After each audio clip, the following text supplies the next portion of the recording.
Waalaikumsalam. Bismillahirrahmanirrahim. Alhamdulillahirabbil alamin wassalatu wassalamu ala asyrofil mursalin sayyidina Maulana Muhammadin wa ala alihi wasallam. Nama ba'du. Bapak Rektor dan semua teman-teman KWU yang saya hormati. Di sini kita akan mengkaji faslun fil musaraqah ila nusfi fid dima. Bab seharusnya ngambil sikap cepat, musaraqah itu ngambil sikap cepat untuk menyelamatkan mengalirnya darahnya orang Islam. Di sini Imam Izzuddin bin Abi Salam mengambil ayat wajah rajulun min aqsal Madinah yas'a qala ya Musa innal mal ya'tamiruna bika liyaqtuluka fakhrus inni laka minan nasihin. Terus beliau memberi penjelasan wa kadzalikal musara'atu fi amrin diniyyin yukhafu fautu. Jadi begini ya, kalau dalam fikih Islam, misalnya ini ada di beberapa literatur fikih, di semua fikih, baik mazhab Syafi'i, Hanafi, Hambali, di semua kitab fikih. Misalnya ada orang mau masuk Islam, terus konsultasi sama ustadz atau sama kiai, Pak saya mau masuk Islam, kamu nggak boleh ngambil sikap monggo ngeteh dulu, itu tidak boleh. Atau apalagi diajak ngobrol dulu, karena 5 menit kita mempersilahkan ngopi dulu itu artinya dianggap kita membiarkan dia dalam keadaan kafir 5 menit dan kita dianggap ikut tanggung jawab. Sehingga di bab, ada ulama yang ngebabkan itu sampai di bab murtad. Termasuk murtad adalah orang yang dimintai mensyahadatkan non muslim kemudian disuruh ngopi dulu atau ngeteh, karena dianggap pembiaran sekian menit masih berstatus kafir. Jadi ibaratnya gini ya, kalau kita mungkin baru bapak-bapak baru pakai celana pendek terus ada orang kecelakaan di jalan, saya tak pakai baju dulu nanti baru kamu saya selamatkan, itu kan naif. Kalau begitu saja naif, apalagi orang yang kafir kemudian pas mau minta disyahadatkan kita bilang monggo mandi-mandi dulu, ngeteh-ngeteh dulu, berarti ada pembiaran sekian menit dia masih berstatus kafir. Artinya begini, kalau dia saat itu kok dimatikan oleh Israel berarti mati dalam status kafir dan kita ikut tanggung jawab karena harusnya bisa Islam andai kan kita mensyahadatkan saat itu juga. Jadi itu bab-bab yang dianggap ekstrim dalam kutubil fikih, bab-bab fikih. Makanya dalam kitab fikih saya berkali-kali ada non muslim mau bersyahadat ke saya, itu saya bilang ke santri-santri saya, saat itu juga harus kamu ajarin meskipun pakai bahasa Indonesia, yang penting status kafirnya apa? Iya. Baru setelah itu ada hukum sosial ya, mungkin kita nawarin teh atau kopi atau apa. Makanya di sini dibabkan bab seseorang harus tergesa-gesa atau bercepat-cepat atau ngambil sikap bergegas untuk melakukan kebaikan. Terus ayat kedua yang dipakai Izzuddin bin Abi Salam itu begini. Ketika Allah mensifati orang munafik, status orang munafik itu apa? Wa idza qamu ila sholati qamu kusala. Mereka kalau dipanggil untuk sholat, ya berangkat tapi kusala secara malas-malasan. Sehingga untuk menunjukkan kita loyal sama Allah itu ya paling tidak ada sikap di atas rata-rata. Makanya ada sa'i ya lari-lari kecil, tawaf juga disunatkan ada lari-lari kecil, disebut ar-romal, romal itu lari-lari kecil untuk menunjukkan bahwa kita loyal sama Allah itu tidak sak kobre cara Jawa. Nah itu dibabkan sendiri. Jadi beda antara tergesa-gesa sama ekspresi serius. Jadi musyawarah itu ya kira-kira kan nggak mungkin lah kita dipanggil rektor atau kiai atau orang tua kita terus jalan leha-leha, itu kan nggak mungkin. Apalagi ini yang manggil Allah Subhanahu wa ta'ala. Makanya dibabkan faslun fil musyawarah ila nusfi fid dima. Nah contoh yang diambil di sini begini. Ketika ada debat terbuka antara Fir'aun dan Musa, saya ulang lagi, ada debat terbuka antara Musa dan Fir'aun. Kan Nabi Musa datang ke Fir'aun. Lalu kata Fir'aun, ini asal usul ayat ini saya terangkan sejarahnya. Kata Fir'aun, lalu kalau kamu tidak nuhankan saya, Tuhan kamu siapa? Terus kata Musa, Rabbus samawati wal ardi, yang nuhani langit dan bumi. Fir'aun masih berkelit. Kalau Tuhan di bumi, setahu saya kemana-mana yang dituhankan saya, kata Fir'aun. Ma'alim tulakum min ilahin ghairi. Terus Nabi Musa masih ngendikan, ya sudah Tuhan yang nuhani langit. Terus Fir'aun manggil Haman. Haman itu arsitekturnya Fir'aun. Ya Haman ibnili sorhal ali abduhul asbab samawati fa'attaliya ila ilahi Musa. Haman bangunkan kami piramida yang tinggi. Saya ingin melihat Tuhannya Musa. Musa akhirnya mikir, karena kalaupun Fir'aun bisa naik ke langit tetap tidak bisa melihat Tuhan. Kita tahu Tuhan nggak bisa dilihat. Kita yang mukmin aja tidak lihat, apalagi Fir'aun, rivalnya kan. Akhirnya Musa ganti argumentasi, yaitu argumentasinya Musa, Rabbukum wa Rabbu abaikumul awwalin. Ini perlu diingat dan perlu saya sampaikan. Yang nuhani kamu dan yang menuhani leluhur kamu, itu sangat memukul Fir'aun. Karena logikanya kalau Fir'aun itu Tuhan, berarti babanya dulu tanpa Tuhan. Ini ada Tuhan terlambat ya. Jadi kalau Fir'aun Tuhan, berarti mbahnya tanpa Tuhan, karena zaman era mbahnya belum ada Tuhan. Karena perdebatan itu banyak punggawa Fir'aun yang mukmin. Wah, ini Fir'aun nggak bener ini. Kalau dia Tuhan berarti mbahnya tanpa Tuhan. Karena kalau iman itu akan diadili, akan dieksekusi, maka orang ini berstatus rajulun mukminum min ali fir'auna yaktumu imanah. Maka di Quran diterangkan wa qala rajulun mukminum min ali fir'auna yaktumu imanah. Ada seseorang yang iman tapi menyembunyikan iman. Lah orang ini selalu ikut rapat di rapat-rapat penting Fir'aun, termasuk rapat ketika Fir'aun dan para tentaranya memutuskan membunuh Musa. Karena dia ikut rapat dan eksekutornya besok disuruh nangkap Musa, orang ini malam itu juga nemuin Musa terus bilang innal mal ayat tamiru nabikal yaktuluka Musa. Rapat tadi malam memutuskan kamu besok dibunuh, maka kamu harus bergegas meninggalkan Mesir. Nah, dari kesimpulan itu, dari cerita itu kemudian diambil secara hukum fikih bahwa untuk menyelamatkan darah harus sah, harus bergegas. Andai kan Musa itu kok sak kobere, sak sempate, maka keburu. Andai kan ini rojul ini tadi, orang tadi penasihat tadi, kok sak kobere ya, maka berarti Musa terlanjur tertang. Jadi itu pentingnya ulama ya. Jadi cerita yang linear, cerita yang seakan-akan cerita di tangan ulama tetap menjadi al-ahkam al-fiqhiyah, menjadi ketentuan-ketentuan apa? Fikih. Jadi yang diambil di sini adalah lelaki tadi yang ikut rapat tadi bergegas menemui Musa, memberitahu kalau kamu besok mau dieksekusi, fakhrus, maka kamu harus secepatnya keluar dari Mesir untuk menyelamatkan diri. Terus oleh Saizuddin bin Abi Salam dibabkan bab harus tergesa-gesa menyelamatkan darahnya orang apa? Islam. Jadi ini penting saya sampaikan. Jadi al-qasas ya, semua cerita di Quran itu tidak sebagai cerita, karena Quran tidak ingin melahirkan pendongeng, tapi harus menjadi ibrah, menjadi teladan. Jadi makanya terus di kitab-kitab ulumul Quran diterangkan al-qasas ya, beberapa cerita di Quran adalah semuanya menjadi ketentuan fikih. Saya ulang lagi ya, semua cerita yang ada di Quran itu menjadi ketentuan fikih, meskipun alurnya apa? Cerita. Kayak tadi kan alurnya cerita bahwa lelaki ini bergegas nemui Musa supaya Musa cepat keluar dari Mesir.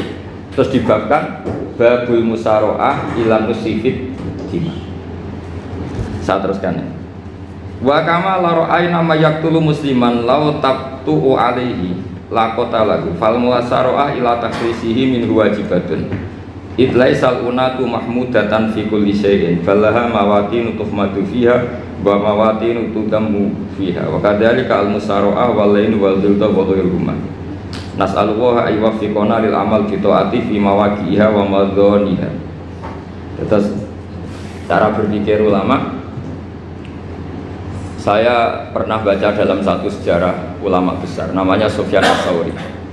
Sufyan Ats-Tsauri itu menjadi wali itu gara-gara kalau sholat di masjid itu beliau datang sebelum adzan. Saya ulang lagi, beliau datang sebelum adzan. Ditanya, kenapa kalau kamu datang sebelum adzan? Saya ini nggak ingin jadi hamba yang buruk. Hamba yang buruk atau pembantu yang buruk adalah setempe nunggu dipanggil. Misalnya kita tahu majikan kita pasti manggil jam 7.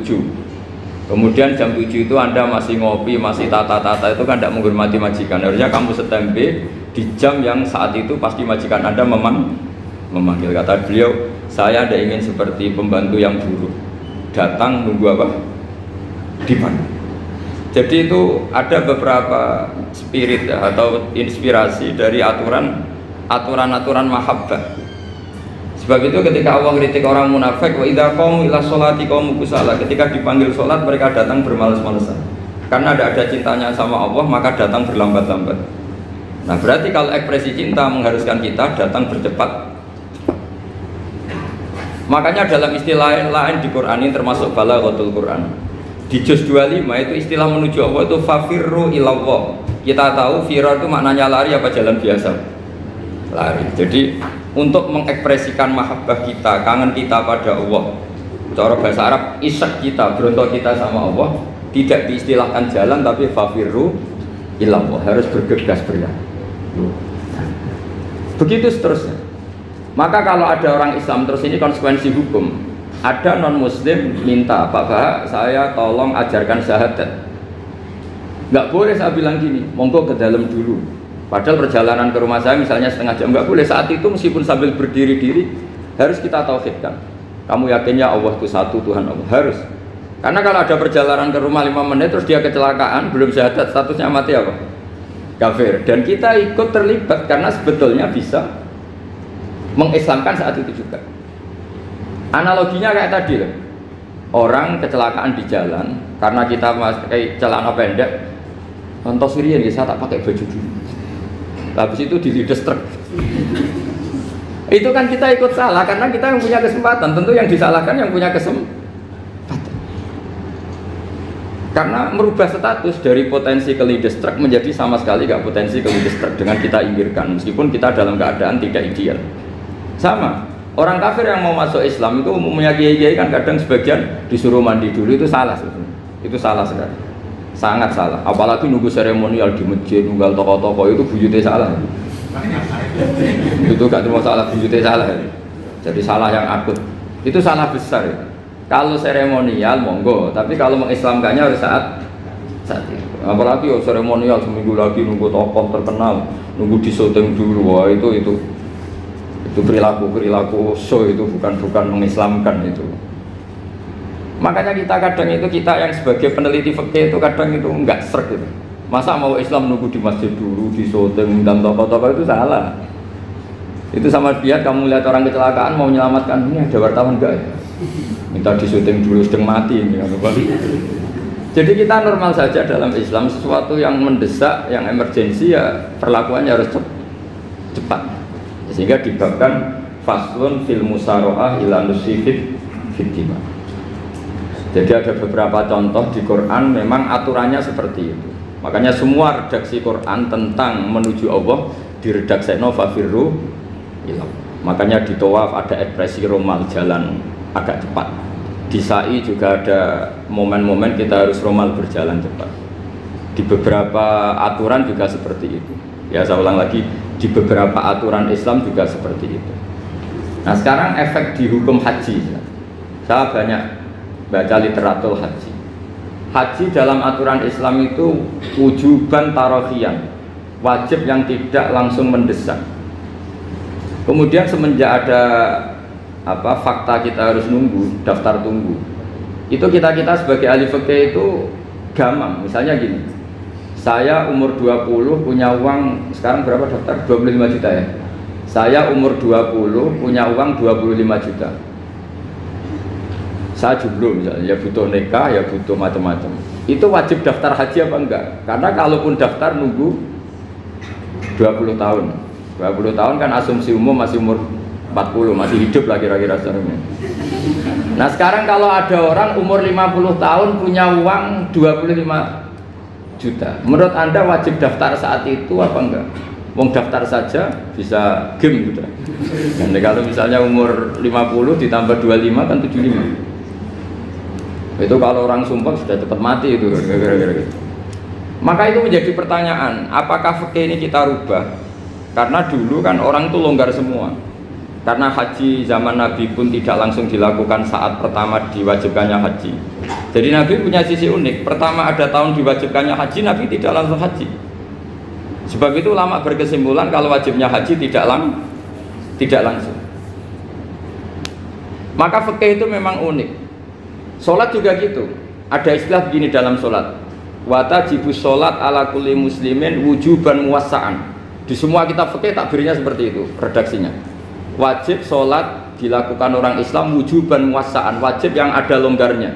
Sehingga ketika zuhur jam 12 WIB kita dengar azan, boleh sholat setengah 1, jam 1, setengah 2, jam 2. Karena memang wujuban muwassa'an, memang ada batas akhir waktu misalnya sampai setengah 3. Nah problemnya begini, misalnya setengah 1 Anda pasti dipanggil majikan kamu yang diharuskan melakukan satu aktivitas, misalnya Anda pilot, yang nggak mungkin sholat lagi di kokpit. Apakah status wujuban muwassa'an, wajib yang longgar menjadi hilang karena setelah itu tidak ada kesempatan lagi sholat? Apa tetap kita sebagai ahli Islam yang agak balelo tapi alim, misalnya ya sudah tetap jadi pilot? Nanti kan ada aturannya sendiri, ada rukhsahnya sendiri, ada kemurahan sendiri ketika sudah jadi pilot. Misalnya sholat tanpa harus menghadap kiblat, sholat yang tetap di perjalanan. Kira-kira Anda kalau jadi ahli fikih milih mana? Milih harus sholat di depan, apa tetap memberi kelonggaran? Gak apa-apa sholat sambil apa? Nyuper sambil pilotin apa pesawat. Anda milih mana? Karena kalau konstitusi ilmu itu memang harus ada, dengan tanda kutip ya, memang harus ada nakalnya. Kalau nggak nakal malah gak sah. Memang unik ilmu itu. Karena ilmu itu kalau dipaksakan lurus terus, itu nanti malah bengkok karena menghilangkan rukhsahnya Allah, kemurahan Allah. Tapi kalau dipaksakan rukhsah terus, murah terus, nanti dianggap menyepelekan hukumnya Allah. Maka kita yang ahli fikih itu pusing. Misalnya saya sering ditanya, Gus saya ini supir bis, kan musafir terus, berarti saya boleh tidak puasa terus panjang Ramadan? Coba kalau ada jadi ahli fikih mesti bingung. Mau boleh, ya boleh terus kayak orang nggak peduli sama Ramadan. Mau mengatakan wajib puasa, kayak nggak peduli dengan kemurahan Allah yang membolehkan musafir tidak puasa. Coba loh, Anda jangan jadi ekstremis yang saling bantah tok, protes tok, ini kan. Jadi memang mengkaji ilmu itu. Ya makanya dengan tanda kutip itu harus ada nakalnya. Tapi nakal yang baik, bukan nakal. Nakal itu kalau bahasa Jawa itu kan tidak harus dosa. Seperti anak kecil, menek-menek itu, tuh bocah kok nakal. Padahal anak kecil menek itu haram dah. Enggak kan? Malah orang tuanya yang bentak itu yang haram. Yang nakal betul ya ibunya yang bentak cerewet itu, karena ibunya orang yang sudah mukallaf, sudah tua, salah langkah yaitu bentak. Kalau anaknya naik meja itu ya sebetulnya bahasanya tidak nakal, lucu. Oh jebles pinter conggo iso munggah meja, harusnya diapresiasi. Tapi rata-rata itu semua akal mecah gelas. Coba, malah boe malah mecah tabungan. Bapaknya marah tukang nguras tabungan. Sebetulnya senakal-nakalnya anak kecil itu nakal orang tuanya, itu pasti. Karena ini sudah kena khitab, sementara anak-anak belum kena khitab. Saya pernah punya tamu, karena di tradisi Kiai itu sering punya tamu. Bapak ibunya itu kultus sama Kiai, bentak anaknya disuruh salim sama saya. Anak kecil kan nggak mau jalan-jalan terus, marah. Tak marah orang tuanya tak marahin. Yang dosa itu kamu bentak anak-anak. Kalau anak kecil itu kena diskon rufi al-qalamu an salasin. Di antara aturan Islam apa? Tidak ada keharusan bagi 3 orang. 1 anak kecil sampai balik, 2 orang tidur sampai bangun, 3 orang gila. Artinya anak kamu itu tidak kena khitab untuk sopan sama saya. Kamu yang kena khitab baru sopan sama anak-anak. Nah ini ada Jawa itu kadang keliru. Jadi orang tua itu marah-marah memaksakan anaknya sopan. Padahal Allah memberi diskon anak kecil itu belum wajib sopan. Gak apa-apa ada tamu naik-naik itu, asal masih anak kecil. Makanya Rasulullah ketika beliau sholat sujud itu Hasan Husain itu naik. Cara Jawa Nabi itu 3 tumpahan. Semua riwayat mengatakan Nabi itu diam saja, gak berani ngangkat. Sampai sahabat itu ada yang ngomong, ini Nabi sujud lama sekali, ada apa? Jadi kita punya riwayat itu ya baru kayak sahabat yang agak nakal. Semuanya itu sujud, tapi bareng di atas rata-rata ada sahabat yang belakang ngomong, ada apa tuh ini sujudnya kok lama? Barokahnya itu ditemukan riwayat, oh ono putune tuh. Karena Hasan itu naik di atas punggungnya apa? Nabi. Itu andaikan tidak ada yang ngomong, riwayat ini tidak ditemukan. Barokahnya ada yang melongok itu mungkin, kalau sekarang mungkin semua masjid melongok karena orang sekarang jarang yang khusyuk. Kalau dulu hanya 1 yang di belakang.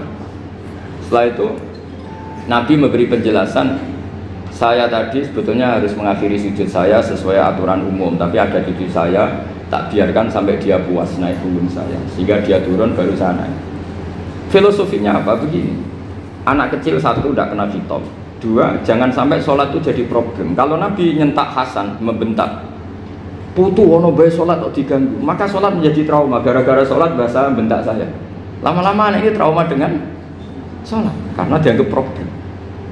Makanya saya termasuk kiai nggak berpendapat anak kecil nggak boleh di masjid.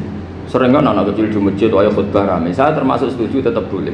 Kalau dibentak di masjid, maka dia trauma dengan masjid. Saya ke masjid dibentak.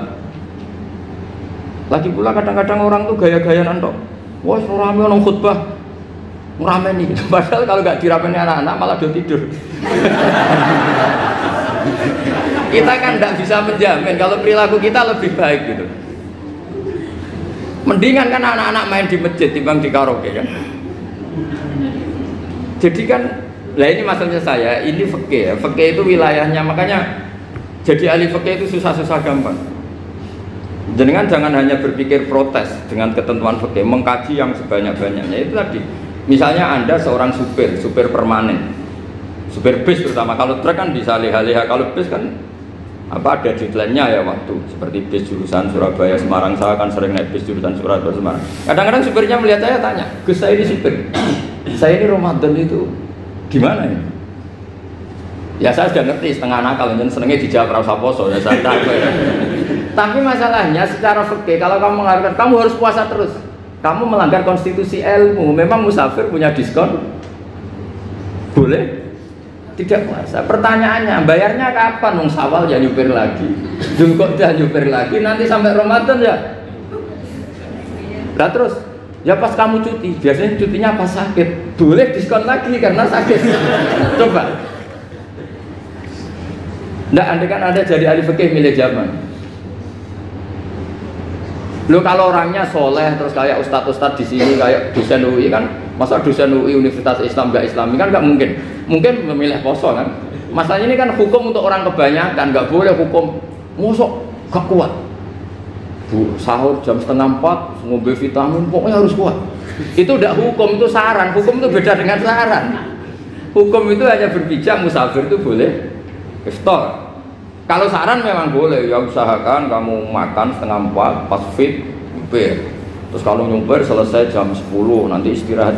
Memangnya majikan bisa ngatur jamnya? Itu fikih. Maka menjadi perdebatan yang namanya pergi itu apa? Menurut Imam Syafi'i, pergi itu ya dari rumahnya ke tempat yang asing, yang tidak wilayahnya, namanya pergi. Menurut Imam Ahmad bin Hanbal enggak. Pergi itu tidak kerja. Jadi orang yang supir yang seperti itu namanya tidak pergi, tapi kerja. Tanyakan ke publik, misalnya jenengan ke UI, istri kamu atau suami kamu ditanya, istri kamu kemana? Kira-kira jawabnya bilang pergi jalan-jalan apa bilang kerja? Kerja. Makanya kata Imam Ahmad bin Hanbal, mudi musafar atau orang yang berprofesi, yang profesinya memang harus pergi, kayak traveling atau supir, maka itu namanya tidak pergi, namanya itu kerja. Karena apa? Sekali distatuskan pergi, maka ikut status yang dikatakan Allah dan Rasul, dapat diskon, boleh tidak puasa. Maka terus kita debat tentang definisi. Nah, definisi ini penting karena yang menjadikan hukum rubah itu definisi. Misalnya gini, Mbak ini ngaji saya. Statusnya kalau pakai status saya ajnabi, orang lain Bapak ajnabiyah, maka hukumnya saya melihat Bapak ini haram karena statusnya ajnabi melihat ajnabiyah yang tidak mahram. Tapi kalau di fikih itu ada statusnya. Di antara lelaki boleh muwajahah sama perempuan adalah satu untuk belajar, dua untuk muamalah, tiga untuk kesaksian, empat untuk pengobatan. Itu kan ada pengecualian-pengecualian. Sehingga statusnya sekarang Mbak itu belajar, apa ingin melihat Gus Bah atau Gus Bah itu mengajar atau ingin melihat Mbak, itu statusnya bisa rubah ya. Makanya kalau sebetulnya kalau kita marung di warung misalnya Padang, kita nggak pilah-pilah, kebetulan pelayannya perempuan itu masih bisa dikhilaf secara fikih. Saya muamalah marung, cuma kebetulan penjaganya. Tapi masalahnya Pak ini punya daftar penjaga yang cantik, yang masalah. Maka pertanyaannya itu marung ke situ demi marung apa demi melihat? Tidak jawab saja. Demi marung apa demi melihat? Kalau demi marung supaya kenyang, penjaga yang sangar-sangar juga banyak. Akhirnya kalau demi makan, penjaga yang cowok kan banyak. Kalau demi melihat, berarti yang dihitung kan niatnya. Berarti karena muamalah apa karena melihat? Melihat. Itu status. Jadi makanya kalau mudi musafar itu namanya orang pergi atau orang kerja? Orang kerja. Maka menurut pikirannya Imam Ahmad bin Hambal, seperti itu harus puasa. Karena dia adalah pekerja, bukan musafir. Lalu dalam masalah jumlah 3 hari misalnya, kalau dalam fikih kita, nggak saya kenapa ngomong fikih terus ya, karena banyak yang melupakan fikih. Jenengan pergi haji, zaman Nabi haji itu jamak dan qashar terus. Padahal hajinya Nabi itu, haji itu minimal kan berapa hari minimal itu? 9, 10, 11, 12. Sebenarnya haji itu minimal hanya 4 hari. Karena 13 Dzulhijjah bisa nafar apa? Awal. Kalau nafar awal berarti nggak ada kewajiban nafar sani. Berarti yang wajib betul kan tanggal 9 wukuf di Arafah, terus 10 biasanya ifadah sama balang jumroh apa? Aqobah, terus 11, 12 itu kan sudah boleh cabut karena apa? Nafar apa? Awal. Berarti nggak usah nafar apa? Sani. Berarti hanya berapa? 4 hari. Tapi Nabi haji di Mekah Medina itu sampai 40 hari karena perjalanan. Pertanyaannya, ketika Nabi menjamak dan mengqashar itu cara Imam Syafi'i lis safar. Karena Nabi orang Medina datang ke Mekah dengan jarak 460 kilo, maka Nabi boleh jamak dan qashar. Jadi pikiran Imam Syafi'i, jamaknya Nabi itu lis safar karena pergi. Cara pikiran Imam Malik enggak, jawabnya Nabi itu lin nusuk. Nabi menjamak sholat itu karena melakukan ibadah haji. Efeknya adalah orang Mekah kalau haji itu cara Imam Malik meskipun jaraknya dekat boleh apa? Boleh apa? Qashar, boleh jamak qashar. Lalu terus ada pertanyaan fikih lagi. Lalu jamak qashar itu karena pergi apa karena masyaqqah? Karena repot. Coba kalau sampean kira-kira jawab. Misalnya kita orang kaya bawa uang 1 miliar naiknya Alphard, ada supirnya, ada ajudannya, pergi di jarak 100 kilo. Masyaqqahnya kan tidak ada sama sekali, apalagi di tol kebetulan nggak macet. Kira-kira boleh jamak nggak? Boleh, terus karena pergi, tapi kan nggak ada repotnya sama sekali. Dibanding misalnya yang ngebis bawa beras 1 pintal gitu kan, udah gitu suruhan orang lagi kan pusing. Maka fikih ini untuk memberi hukum itu, kalau fikih itu menstatuskan dulu. Ini orang boleh jamak itu karena masyaqqah apa karena safar. Lalu kalau setelah karena safar itu karena jaraknya apa tingkat masyaqqahnya. Kalau karena jaraknya ya tidak juga. Tidak juga gini maksudnya. Mungkin Anda tidak pernah terpikir begini. Kalau saya mau ke Jakarta, kemudian sampai Purworejo itu sudah waktu zuhur, saya boleh nggak zuhur di situ sama asar? Boleh kan? Padahal perjalanan saya belum capek. Artinya nunggu boleh jamak itu setelah kita menempuh jarak itu apa menuju, sedang menuju dan niat. Sedang menuju dan niat. Misalnya saya mau ke Jakarta, saya orang Sleman mau ke Jakarta, itu sampai mana itu Magelang itu sudah boleh jamak kan? Boleh nggak? Boleh karena saya mau ke. Nah pertanyaan secara fikih mungkin Anda tidak terlintas. Ternyata ditelepon sama istrinya nggak jadi pergi. Padahal sholatnya kadung di jamak duhur dan asar. Apakah setelah di rumah sholat lagi? Sama nggak pernah mikir gitu. Karena tidak nekuni fikih. Jadi orang fikih itu sudah pusing, makanya jangan diprotes terus. Kita ini sudah pusing, tapi orang itu enak aja protes terus. Tidak menurut jenengan nanti wajib sholat lagi enggak? Dia bolehnya jamak kan berdasar berstatus musafir. Ternyata setelah Magelang ditelepon istrinya enggak jadi. Dia kadung sholat duhur dan asar. Setelah pulang masih jam 1. Terus ada asar, wah sholat. Kalau ada sholat lagi apa ada? Jangan saran. Kalau saran, wah sebaiknya sholat lagi. Itu tidak hukum, itu saran itu namanya. Saran dengan hukum beda. Sholat lagi pada. Loh, ketika ada jaga itu berdasar malas atau berdasar hukum? Apa?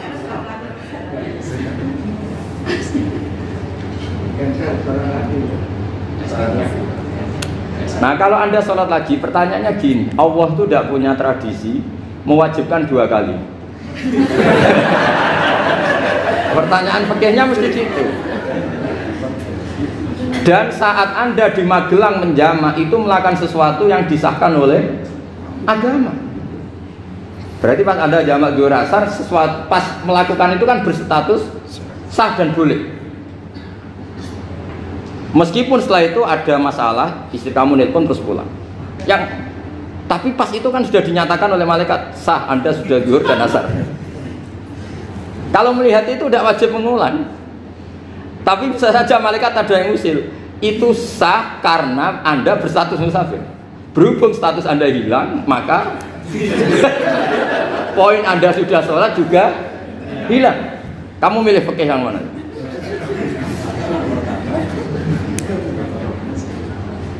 Jadi peneliti fikih itu beda dengan orang-orang yang dengarin protes.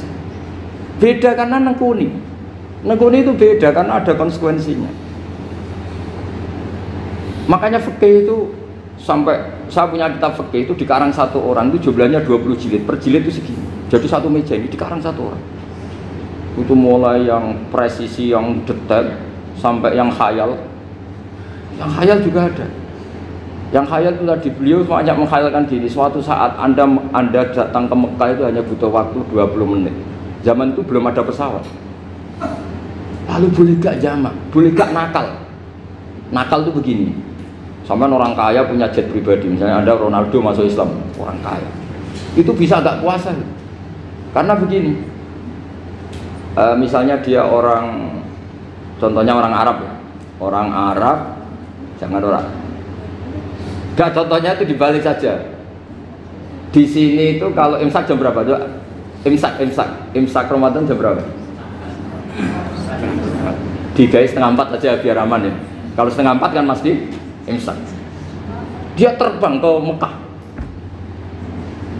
Jadi orang sini puasa jam 5 kan mulai puasa. Dia terbang ke Mekah kan masih malam. Makan terus dia. Mekah mau ada matahari terbang lagi ke barat. Karena dia menghindari berstatus puasa. Atau sebaliknya, dia orang Mekah jam 12 puasa. 12 siang puasa. Dia, wah kalau 6 jam lagi buka bisa barabe saya. Terbang ke Indonesia. Ke Indonesia terbang baru 1 jam, di sini sudah buka. Itu khayal. Jadi itu ada khayalnya. Itu lama dulu sebelum ada pesawat sudah mengkhayal gitu. Bolehkah orang yang di Masyriq ke Maghrib demi itu? Kalau Anda jadi Raja Salman jam 1 kok sudah nggak kuat apa? Puasa, itu diberi saran terbang ke Indonesia. Itu kalau pakai jet kan nggak sampai 9 jam, 1 jam ke Jakarta. Sudah ada wow akbar. Bukan. Boleh enggak?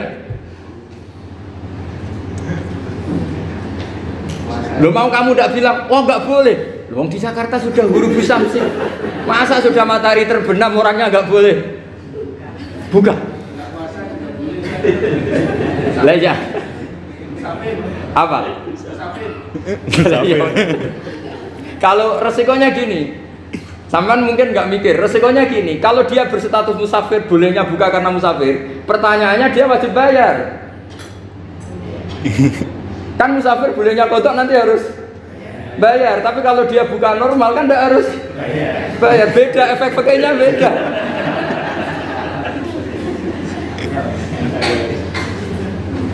Sama jangan protes, Gus Baik gimana mau ngaji mana tidak senang.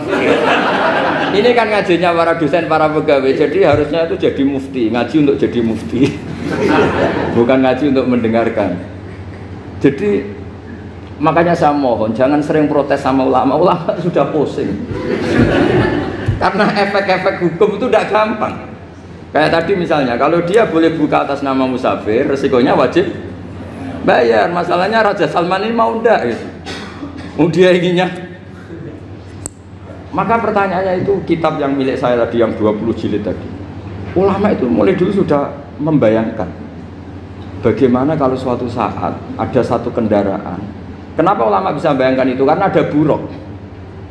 Meskipun mereka nggak numpak buruk, hanya Rasulullah, tapi kan bisa membayangkan ada toyul waktu. Waktu itu bisa dilipat.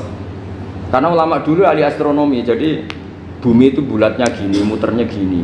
Berarti suatu saat ada satu ilmu di mana orang ngambil satu posisi terus melewati toyul waktu, ngalami lintasan waktu. Mulai dulu itu sudah dibicarakan. Pertanyaannya lalu status orang ini kayak apa? Misalnya tadi orang Mekah ingin cepat buka terbang ke Indonesia. Orang Indonesia menghindari imsak, misalnya 3:30. Dia belum sahur. Wah, kalau saya di Indonesia ini sifatnya sahur. Wah, saya tak terbang ke Mekah. Wah, enak kan terbang di Mekah ternyata masih jam 8. Wah, bisa makan sepuasnya jam 8 malam maksudnya jam 20. Kan enak dia. Bar wareg balik ning Indonesia wis jam 1 siang. Jam 1 siang kalau ingin cepat buka terbang ke timur. Langsung buka. Berarti dia kira-kira puasa aja 3 jam. Tapi terus ya mungkin kalau sampean lha opo Gus urip repot-repot ngono tinggal turu ndelok sinetron kok buka dhewe. Itu tidak hukum, saran itu namanya apa? Kalau hukum tetap tadi yang dikatakan puasa adalah imsak mulai jam imsak sampai hurubus samsi. Lalu pertanyaannya lagi, hurubus samsi sampai imsak itu konversi jam apa nyata-nyata hurubus samsi? Kalau yang diliwati khatul istiwa itu nyata, fi'lan kalau dalam bahasa Arab fi'lan awaqi'iyah. Tapi kalau Anda orang kutub, saya sering kirim-kiriman surat sama mufti-mufti yang ada di Timur Tengah, di Eropa, konsultasi maksudnya. Orang kutub itu kan tidak ada matahari, tidak ada apa-apa. Jika kalau Anda baca kitab di kutub, mesti Gus Bak darani pembohong. Misalnya orang kutub ngaji saya, kamu harus subuh sebelum matahari terbit. Sekali matahari terbit waktunya hilang. Duhur setelah matahari agak ke barat. Asar kalau matahari terbenam hilang waktunya. Terus mereka mesti bilang mataharinya di mana? Maka pertanyaannya, boleh gak mengkonversi waktu untuk orang kutub? Jadi misalnya pola umum subuh jam 4:30. Berarti antara subuh dan qadha itu 1,5 jam. Subuh sama duhur polanya berapa berarti? Kalau 4:30 sampai jam 12 itu 6 sama 7,5. Berarti ya kira-kira habis subuh nunggu 7,5 jam baru duhur, nunggu 3 jam baru asar, nunggu 3 jam baru maghrib. Berarti waktu puasa kira-kira antara jam 4 sampai jam 6. Berarti berapa jam itu? 12 sama 2 14 jam. Oke, berarti orang kutub harus puasa 14 jam, tidak bergantung waktu mata. Tapi ada lagi pertanyaan lucunya gini, lalu 14 jam Gus itu dimulai dari mana? Apa asal 14 jam? Apa harus ada konsensus setarnya? Masih ada PR lagi. Menurut kamu gimana? Ada konsensus setarnya dimulai jam 4 dini hari. Apa asal jumlahnya? Imsak 14 jam. Mikir lagi kan? Itu di Denmark itu ada satu musim di mana siang terus sampai sekian bulan. Siang terus sampai orang sana itu capek. Kenapa ada siang terus? Logikanya kan tadi bumi itu saya juga belajar falak, belajar astronomi. Kalau tepaan kamu di sisi yang barat agak utara atau agak selatan, matahari ini nyentrong terus. Sehingga bumi molak-malik ya kamu kesentron terus karena kita ini kan tepaan di Khatulistiwa, di Khatul Istiwa. Sebenarnya Khatul Istiwa itu bahasa Arab dari kata Khatul Istiwa. Khatun itu garis, istiwa itu tengah. Lah, Islam itu oleh Allah memang dipilih di tempat paling top yaitu Mekah. Mekah Ka'bah itu surratul ardi. Jadi sebelum ditemukan ilmu astronomi itu Nabi sudah ngendikan Al-Ka'bah surratul ardi. Ka'bah itu pusarnya bumi. Sehingga di Ka'bah itu satu-satunya area yang terbebas dari medan magnetis. Karena dari utara dan selatan benar-benar di tengah. Maka potensi jam paling akurat di dunia itu ya hanya jam yang di Mekah itu. Karena apapun akuratnya teknologi di Amerika atau Jerman, karena jam itu dari logam tetap ketarik medan magnetis, entah berapa 00, tetap kena. Misalnya jam di Jerman lebih dekat mana kalau Jerman? Mesti ketarik medan magnetis, entah berapa kadarnya, karena materi jam dari logam. Sementara di Mekah karena di tengah itu terbebas dari medan magnetis. Nah, sehingga yang segaris dengan Mekah kayak Indonesia itu semuanya Khatul Istiwa. Nah kalau khotul istiwa normal itu artinya ya 12 siang secara umum ya 12. Sehingga ulama Indonesia kalau ngaji itu lebih gampang, lebih tidak dianggap bohong. Karena ya ada terbitnya matahari, ada zawalus syamsi, ada hurubus syamsi. Coba kalau kitab itu Anda baca di kutub utara sama kutub selatan, murid kamu bingung semua. Ini gimana Ustadz, tidak ada matahari kok semuanya diukur pakai matahari. Lalu pertanyaannya dikonversi kan? Pertanyaannya kalau dikonversi pakai apa gitu? Asal 14 jam, apa harus sepakat dimulai jam berapa? Milih mana? Milih sepakat. Pertanyaannya kalau sepakat, ukurannya siapa yang jadi ahlul halli wal aqdi?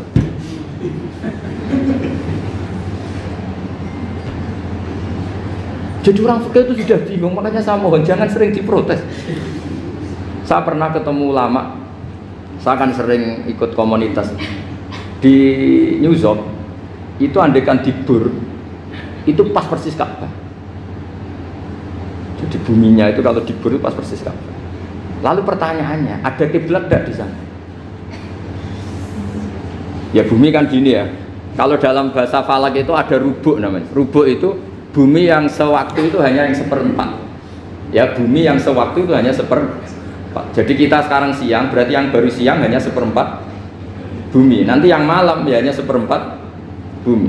Ya, misalnya sekarang kita di sini siang, di Arab Saudi kan belum, ini masih setengah 6. Ini sekarang di Arab Saudi baru setengah 6. Lah itu ada daerah di mana dengan Ka'bah itu pas atas sama bawah.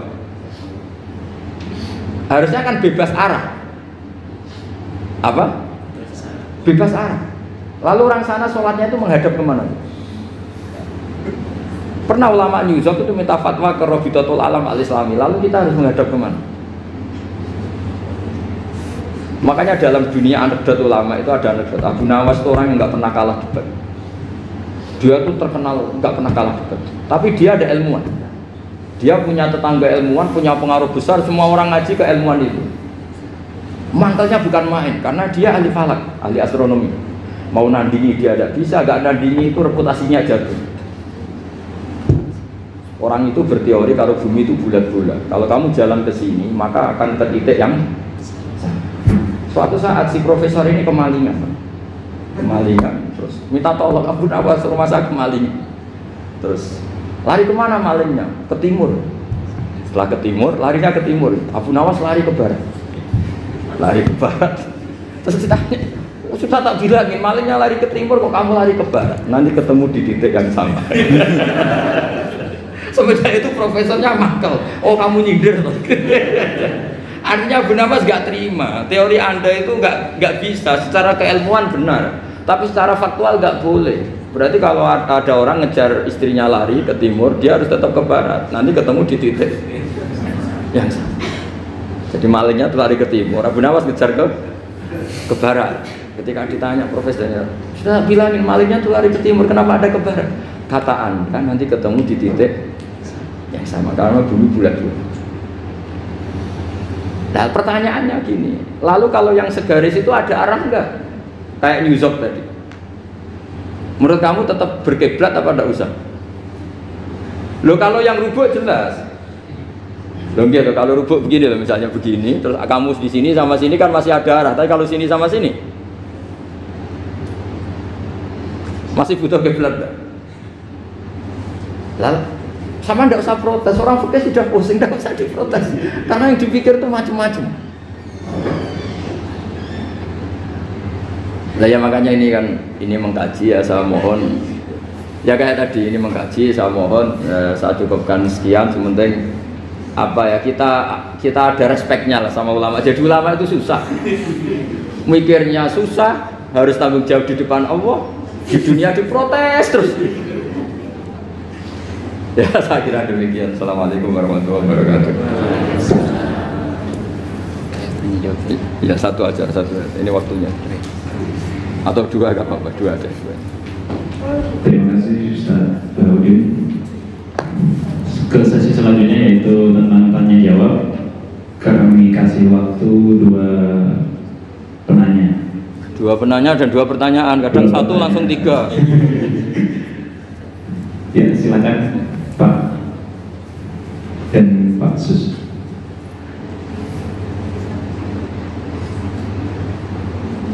Pak siapa? Pak.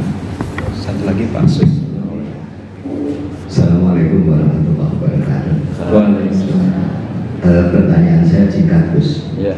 Karena kami ini bergerak di bidang akademik, kami itu banyak tergoda oleh kesombongan akademik. Nah ini gimana Gus? Karena bagaimanapun juga kita itu harus menjual apa yang sudah kita dapatkan. Walaupun kalau di dunia kiai, ulama, itu kan yang disampaikan itu sesuatu yang bersifat keagamaan. Tapi kalau di bidang kami di sini ilmu umum itu kan sesuatu yang baru kami ketemukan, sesuatu yang kami jual karena dalam tanda petik, ya, karena kami menemukan oh ini yang membedakan dengan yang lain-lain. Tapi kalau ini seperti dalam salah satu kajian yang Gus bahas, ada orang yang sangat tawadu, selalu temungkul. Itu kapan orang lain tahu temuan kita? Kan begitu. Jadi gimana ini Gus? Enaknya kita itu kalau kita sampaikan, kalau kita sampaikan bisa-bisa kita itu jadi riak, terbawa riak. Tapi kalau tidak, bagaimana orang lain tahu? Dan nanti salah-salah nanti bisa jadi sombong. Assalamualaikum warahmatullahi wabarakatuh. Nama saya Sudiarto Gus. Saya pernah punya kasus menemani orang di ICU. Sebelum tidur saya ajak zikir la ilaha illallah, beliau sari. Kemudian saya di luar, pas jam 1 saya gedor-gedor oleh perawat untuk mentalkin karena katanya sudah sakratul maut. Karena saya baru bangun tidur, saya kaget, kemudian saya minta izin ke toilet untuk wudhu karena saya merasa bersin di wudhu tidak wudhu. Wudhu ternyata saya harus ke buang air kecil dulu sekitar 5 menit. 5 menit ke balik terus wudhu terus datang udah meninggal. Artinya karena lagi tidak segera karena saya merasa suci. Itu gimana? Terima kasih. Ini kacau semua. Ya. Terima kasih. Terima kasih atas pertanyaannya. Yang pertama tadi tentang kesombongan akademik, jadi seperti apa? Yang kedua tentang kasus di rumah sakit, ya seperti yang gara-gara ke kamar mandi tadi. Iya, silakan. Begini ya, jadi ini langsung saya jawab pakai referensi, pakai tag. Ini mungkin yang bawa kitab ikutnya halaman 293 ya. Itu yang mungkin nanti bisa dikopi sama yang nggak punya tag. Yang nggak punya tag mengkopi sama yang punya. Di sini diantaranya itu ada bab faslun fi dzikri rajul manaqiba nafsi. Bab seseorang boleh menyebut kelebihannya sendiri. Asal niatnya tidak riya. Di sini dicontohkan, tadi Bapak siapa yang nanya? Pak Samsul ya. Di sini diceritakan ketika mau masa paceklik, saya ulang lagi masa paceklik, itu Nabi Yusuf karena merasa amanah dan merasa punya kemampuan mengelola ketahanan pangan, beliau bilang ke rajanya, qala ja'alni ala khazainil ardi inni hafizun alim. Raja, jadikan kami pengatur ketahanan pangan karena ini hafizun alim, saya ahlinya dan saya terpercaya. Hanya Nabi Yusuf seorang nabi tentu panutan, beliau menonjolkan kemampuannya itu boleh asal untuk kemaslahatan. Misalnya ada orang Islam sakit atau kiai sakit, dengan dokter bilang saja saya dokter biar saya yang nangani. Itu boleh karena motivasi Anda adalah menyelamatkan Pak Kiai tadi atau orang yang sakit, bukan motivasi Anda adalah hadun nafsi, misalnya kalau dalam bahasa keinginan apa? Pribadi. Jadi itu boleh. Jadi ini di beberapa contohkan. Ya ayuhan nasu ulimna mantiqat thairi wa utina min kulli syai'. Nabi Sulaiman itu bilang gini, wahai para manusia, saya ini bisa bahasa burung apa saja dan saya bisa melakukan apa saja, wa utina min kulli syai'. Nabi Sulaiman ngendikan begitu karena ingin menunjukkan betapa sayangnya Allah ke saya, sampai saking sayangnya Allah saya bisa menguasai bahasa burung, bahasa binatang. Jadi motivasi seorang nabi itu ingin menunjukkan betapa kudrohnya Allah tidak terbatas. Nah buktinya apa ya? Buktinya Sulaiman, sama tak cerita, Nabi Sulaiman itu kalau ke masjid itu mesti jagungan sama orang miskin.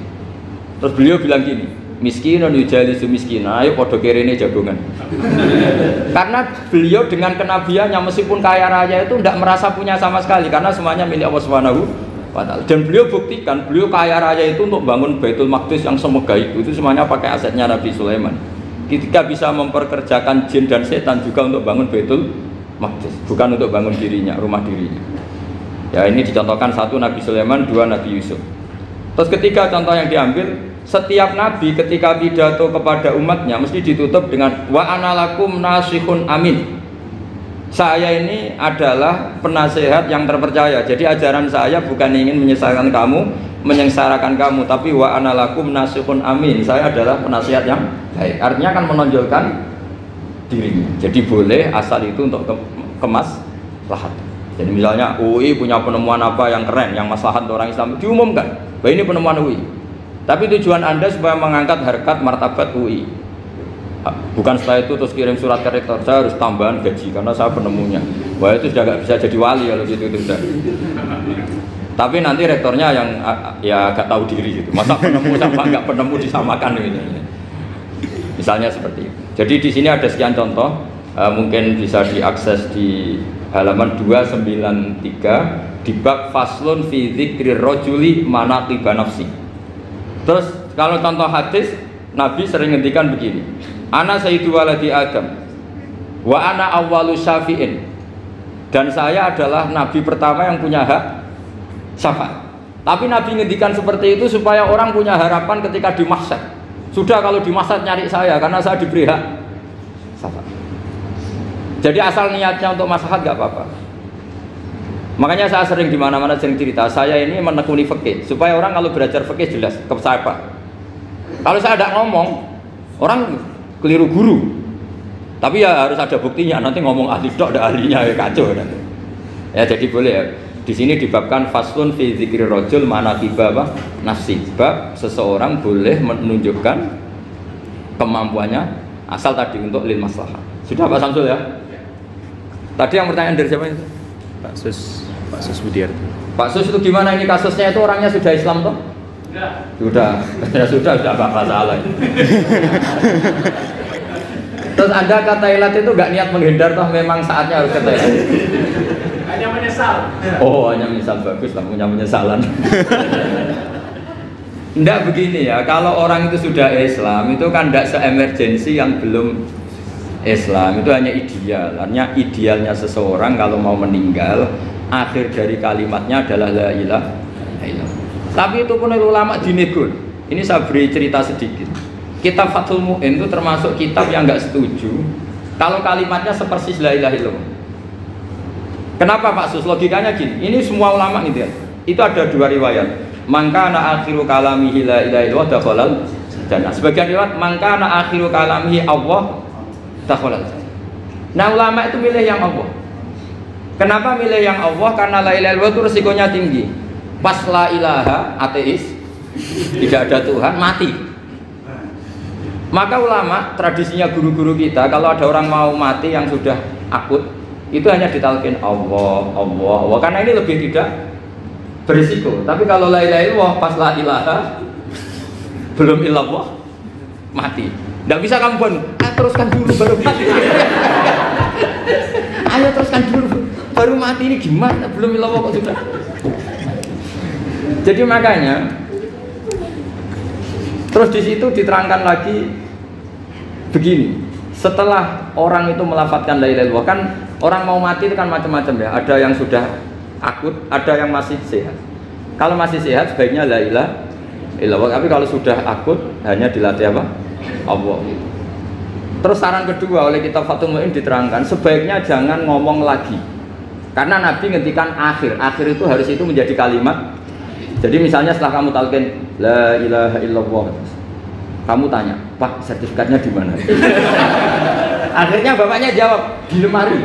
Pas melamari mati. Berarti akhir kalimatnya lemari. Makanya kita juga harus memperjuangkan supaya itu benar-benar akhirnya. Sehingga nanti dikenang di akhirat, ini orang luar biasa mengakhiri dunia dengan kalimat la ilaha illallah. Tapi nanti kalau ini orang luar biasa mengakhirinya dengan kemarin. Apalagi tanyanya gini, Pak, tabungannya di bank apa?